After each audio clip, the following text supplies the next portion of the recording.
So can you tell me a little bit about the early origins of your fashion designing career?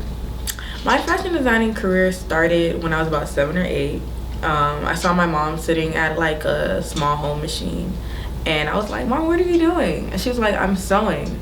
I'm like, "Sewing? What's that?" Right?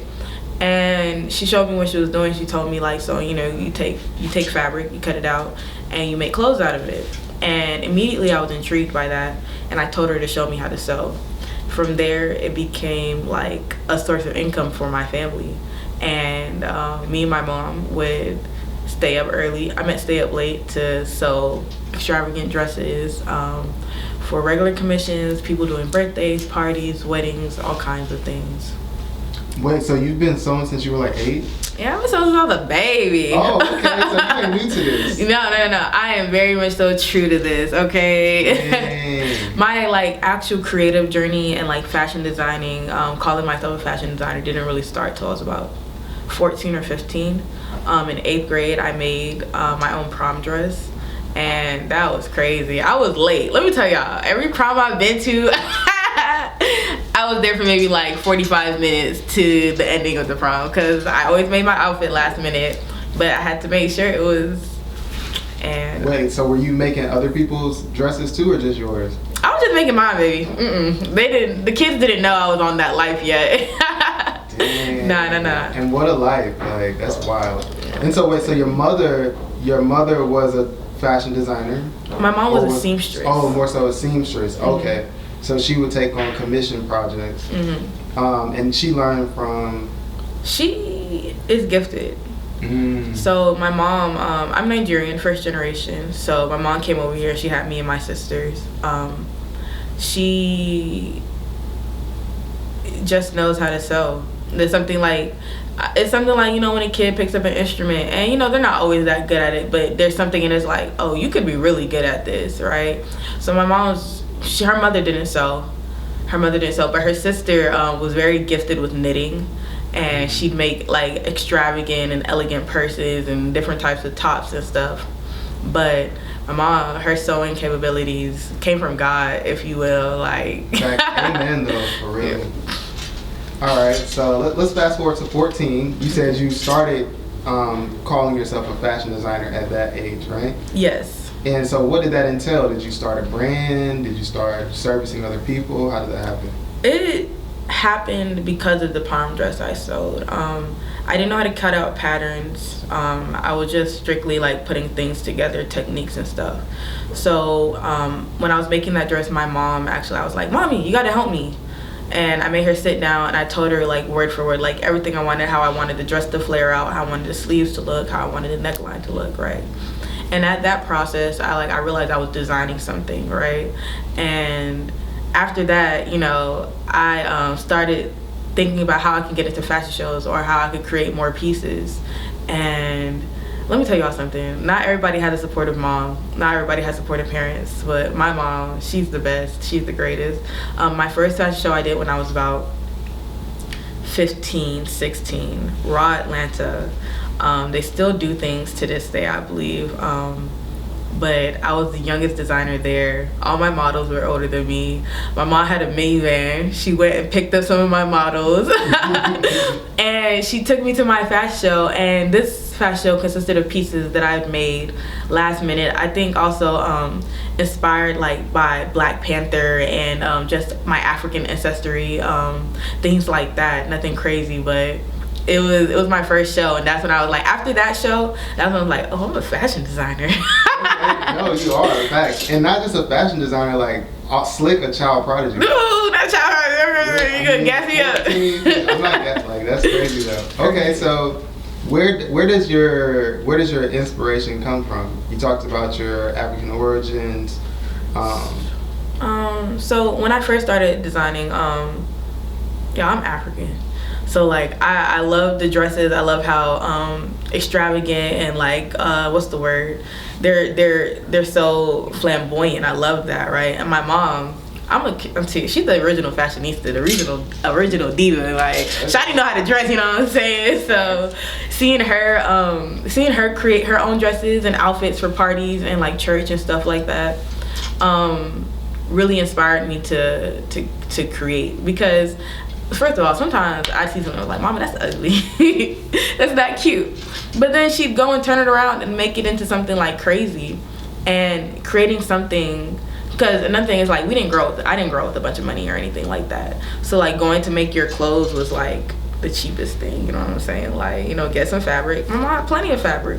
Make something for yourself. So I have pictures of me and my sisters in all the same fabrics with different designs. Sometimes the same styles. So my inspiration has evolved from like that to now just seeing anything like a picture, a water bottle, a door, these color schemes. Like, I let my mind run free and wild. I don't want to be kept in a box. I love African like clothing, and I love my ancestry, don't get me wrong, but there's so much more you can do in design, and you can combine that with, and that's what I did with a lot of my pieces when I was starting off. But now I don't care. Anything I see could be something. All right, so I got a question for you. High fashion or fast fashion? High fashion, definitely. Fast fashion, I understand it, but it's not sustainable. It's not, it feeds into this consumer lifestyle, that capitalist, like, you know, that circle. I can't remember what it is, like a circle of consumption. I learned about it in economics, right? You put something out that's only going to last you about 6 or so months. You get people to buy it. They got to come back and get more when that thing isn't, maybe not even done for real, but, you know, it's not the same quality as when you got it. It's all worn out and shit, torn and stuff. It doesn't last. So it feeds into buying more, and it ends up in landfills. I remember one time I was doing some research on like sustainable fashion, and it was like the average American throws out 70 pounds of clothing or, you know, just fabric a year. And I'm like, 75 pounds? I'm at 70 pounds per how many million Americans or like people on this, like, I'm like, that's a lot. That's a lot of wasted, you know, fabrics and clothing, and a lot of people sometimes don't even give it away. Like, yeah, you know, thrift stores are booming with clothes, but what you see in thrift stores is a fraction of what ends up in landfills and, you know, the seas and stuff. And synthetic fibers, I was looking up the other day, was like, it takes like 500 years to decompose. And I'm like, whoa, you know? Yeah, like, think about it, it's crazy. But that's how I got into upcycling clothes, like a couple years ago. And upcycling, like I did this was a cardigan. Yeah, I was going to ask you about that. So tell us about that. So this cardigan I just recently showcased in my Young Atlanta collection. We did it at the High Museum. Woo woo. Don't show. You definitely look at the recap. But this was a cardigan. I posted a semi-process video on my Instagram. No, TikTok. So I actually have a skirt that goes with the bottom skirt. I'm not wearing the skirt today because it's not very functional for walking around. But I have this cute little top and the sleeves. Always been a sucker for sleeves like this. My mom is very dramatic, and she's a sucker for the removable, you know, capes and stuff like that. So I was like, something nice and simple. I love the what drew me to this fabric actually was the print. I really love the print. It reminds me of a painting, like, you know, think Van Gogh or Da Vinci or like something like that. Yeah, I don't know the names of these things, but you're right, you got it. That is what it reminds me of. Yeah, no, beautiful paint fabric, and I just I see, and you know, it's the revision, it's the giving it new life. That's what somebody told me I was doing. I was like, you giving my clothes a second chance. I was like, yeah, you gotta, you know, breathe life back into it. Yeah. So what you do kind of reminds me of the boro from Japan, the boro style. What's that? So I think it originated, I can't say, but maybe like in the 20s. And there was like a very tumultuous time in Japan. So what they would do is patchwork their clothes instead of purchase new clothes. And you know, the sashiko designs where the stitching is like, it would be like a flower, and you can see all of it. Yeah. So they would make it pretty in that way, even though it was older garments that they were patchworking. Yeah. So what you do reminds me of that, and it also makes me think of like the consumer's interaction with fashion now, how it's changed from, let's say, like 100 years ago, where people were like literally like stitching their clothes up instead of going to the store. But my question to you is, from a business standpoint, do you think it's sustainable for like an individual designer to go with the high fashion model versus fast fashion? Yeah. And like staying on trend, you get what I'm saying? You can stay on trend with high fashion. Seeing this choker neckline, these sleeves, this is not anything like completely new. I've seen plenty of other things or designs with like removable sleeves or like this neckline, right? What it does is people are luxury driven. So if they have the money to buy something of quality or just have something that has name brand, they will do it, right? That's not really an issue in my standpoint.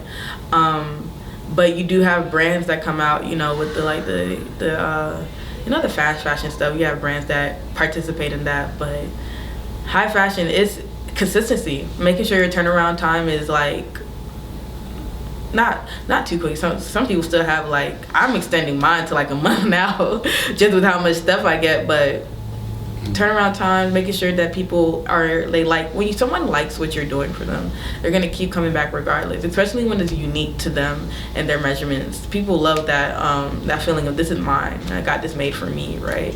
Yeah, you can still go to the stores and buy whatever it is you see there, shit. I mean, I thrifted these pants, they're a regular pair of pants, right?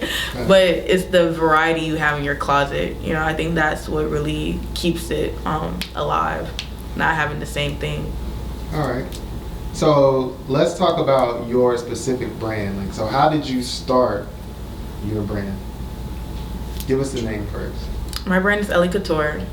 And you know what? I've battled with that name for so long.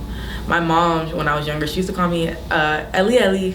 And I was like, Mom, what am I going to call my brand? And she's like, Ellie Couture. And I was like, Mom, that's so lame. But it was last minute and I didn't have anything to send to these people. So I was like, this is my first fashion show, by the way. So I was like, all right, I'm going to go with Ellie Couture. And for the longest, I was just like, I don't really like the couture ending part of it. I don't like the fact that it's Ellie. But I love it a lot right now. I love it a lot, right? Like, for real, because couture is what I do. It is... The style or design of clothing doesn't really matter, but the stitching and how it's put together, how it's made, how it's manufactured is couture. Everything is hand stitched and made to you, right? Whether I'm upcycling it or if I'm just cutting up fabric from scratch, right? It's couture. And then I go by Ellie now, and I really love my name. My full name is Elizabeth Olukun, but Ellie is just such a cute. I love it. I love it. So where do you see your fashion brand progressing to over the years? I see my brand progressing to. Good question. I want to do more solo shows. I want to get out more pieces. Actually, so Young Atlanta's this year's theme was centered around Virgil Abloh. So it was at the High Museum, and there was a lot of representation, for this person who's made a lot of strides in the fashion industry and for Black people. And one of the things that I noticed, I was watching like a video. He was like, bigger brands they compete with. It's not like it used to be, because you could put out collection and go a few months to like a few years without having to put out a lot. But now you have to constantly putting out like content and just keep going because people are consuming this. And what I do, so I'll do a show a year and disappear So I want to get into doing my own solo shows with more pieces. I want to do more process videos. I want to establish myself more. Because yes, I do create, but I want to show people, I want to tell people, and I want people to be able to, be like, to recognize my work at the same time, instead of just, oh, cool, she's popped up. All right, bye. No, I definitely seen you like doing your thing for a long time. I mean, you already have since you were like 14, so. I used to be so bad at social media. I used to not post nothing. Really? Even my design page, if you go on it, I just started posting on it for real this past year. But why not though? I don't I don't subscribe to modern ideals of how to live life. Low key, high key. I don't really like to have to record everything. I don't like to have to take pictures of everything. It's kind of lazy. But at the same time, like, when I gave people like their clothes or their commissions back, I'd give it to them. It's like, here you go. I didn't document that process. I didn't document the making of things. I just did. I come from a very technical background, So most of mine is to like sewing, just making sure it fits, keep it pushing, right? And then when you get to the creative side of it, you have to show your process to people. You have to like let people know what it is you're doing. And in order for people to come back, you gotta, you just gotta keep feeding, gotta keep putting things out that people find interesting, so they keep watching you. When you're a seamstress, you don't have to have people keep watching you. People find you. They need something tailored, they need something done, people will find you. Our business is on Google, so people just call us when they need something done, right? Mm-hmm. But to be known as a creative, to be able to work with other creatives and collaborate on amazing pieces and things, you have to show something for it. And I'm well, I was that person. It's coming.